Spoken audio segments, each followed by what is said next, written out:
Do you have the necessary keys to unlock the mysteries of Key House?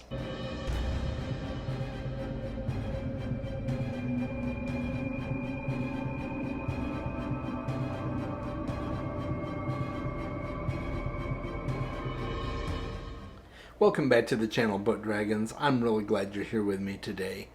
We're going to be discussing the Locke and Key series by Joe Hill and Gabriel Rodriguez.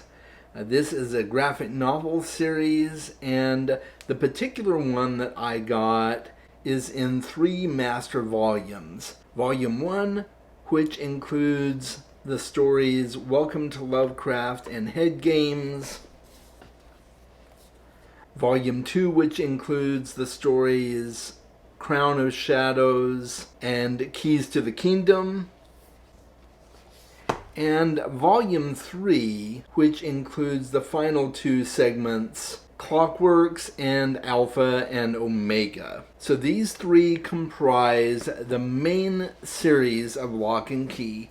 And then there is a prequel called Locke and Key Golden Age, and this also includes a crossover with The Sandman. I read all 4 of these in the space of 2.5 days, and I can't wait to talk to you about them. Before we do though, please make sure that if you're not subscribed to the channel and you enjoy my content, I would love it if you'd subscribe. Like the video if you enjoy it, and join my Discord if you want to talk about these and other great books that I've read or that you've read.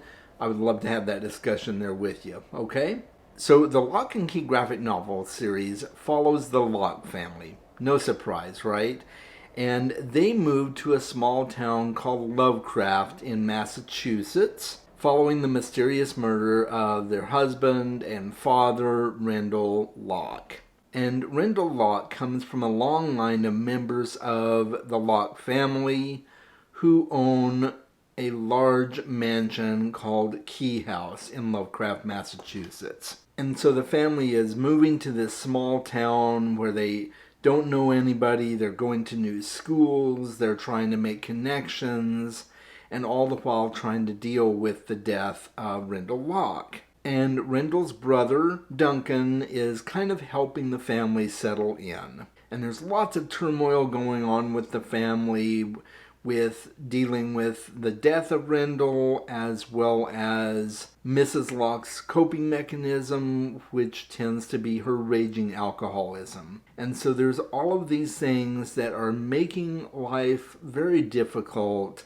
during a time of huge transition. And as they start getting settled into Key House, very strange things begin to happen. The youngest son of the family, Bodie, spends a lot of time going to the well house, and he's hearing the voice of this mysterious person who he has decided to call Echo. And every so often, one of the family members, a lot of times it's Bodie, finds these mysterious keys in the house that do different things.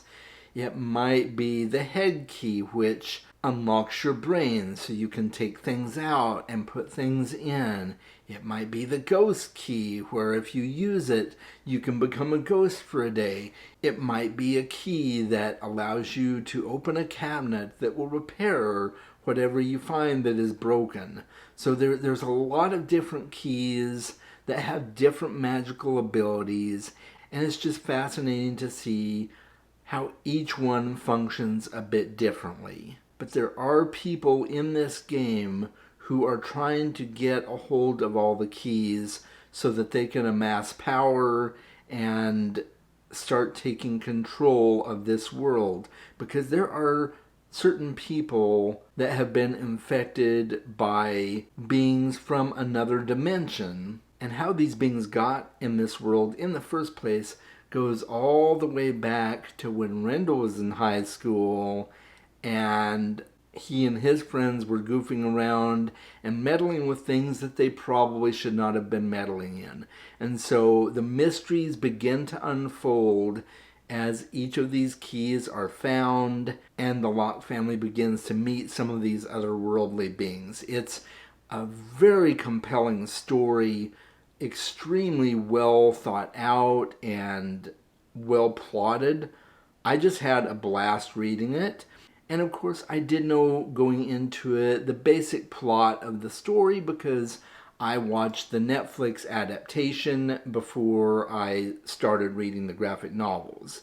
And I'll talk a little bit about the differences between the adaptation and the graphic novels at the end of this video. And I'll give you a warning before I do so, that way if you're worried about spoilers from that, you can step away and just come back after you watch the show. I really loved the storytelling in this series. It's a very dark series in a lot of ways. And it talks a lot about different themes like fear and betrayal and grief and being controlled by our vices and over-reliance on magic.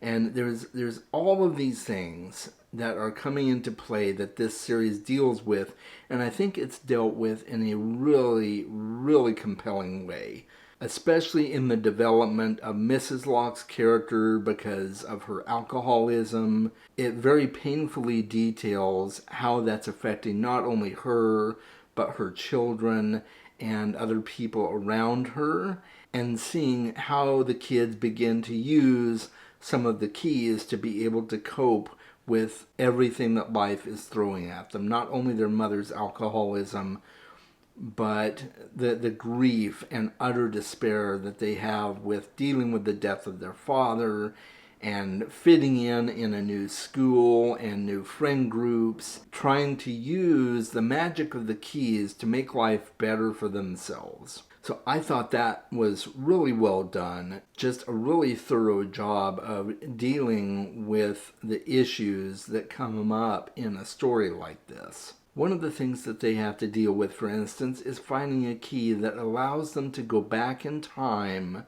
as spectators and see what happened in the past and learn not only about the Locke family, but specifically more about their father and what exactly happened with his friends group when he was their age, unlocking the power of the keys and learning about the dark forces that are behind these keys. And the more they learn, the more they discover that these keys are actually living entities. And so I highly recommend this series to anyone.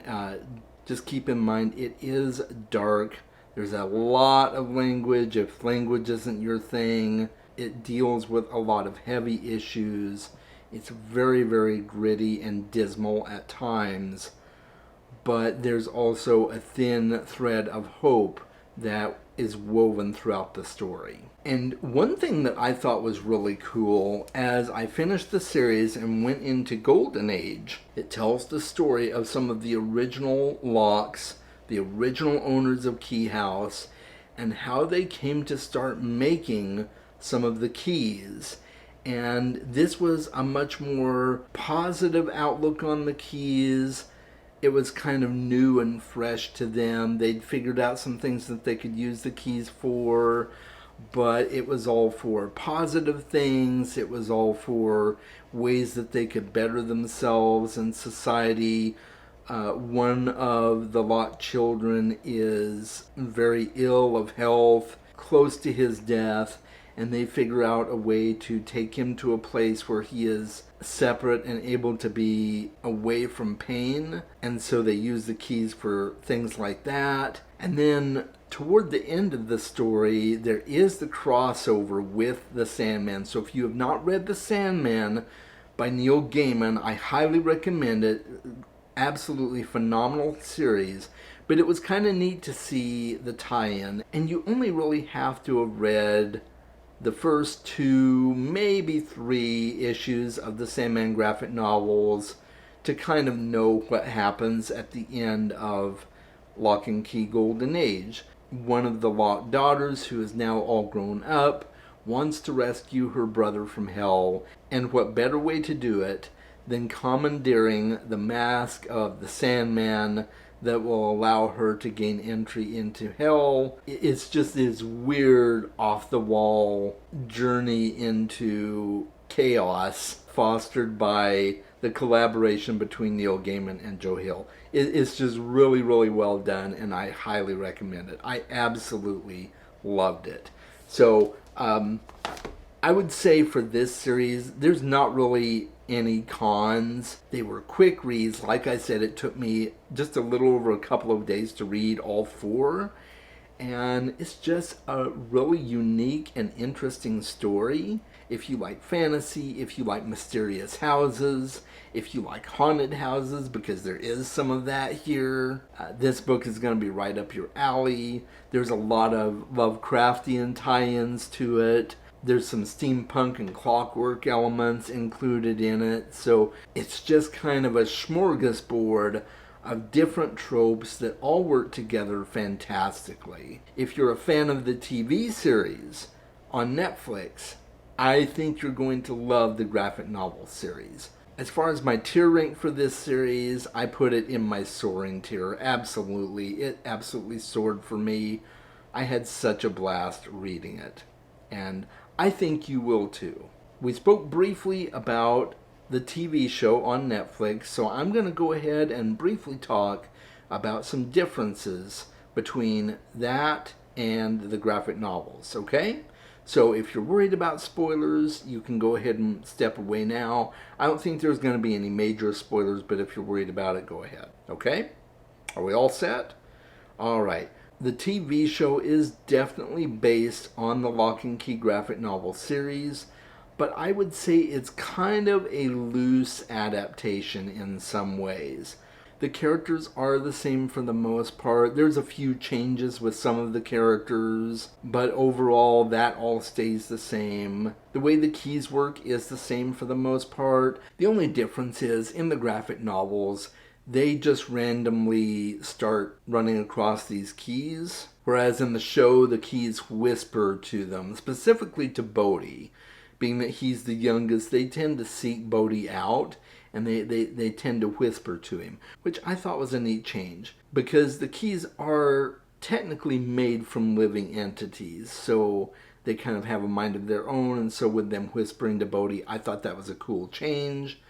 One of the major changes that I noticed between the graphic novel and the show is much prettier. The graphic novels are very gritty, they're very dark, they're very depressive in some ways, whereas the show is a little bit brighter, it's a little bit more polished and refined, it's more preppy.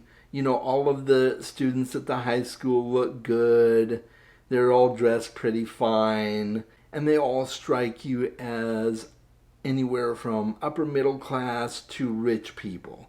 It's just not that way in the graphic novels.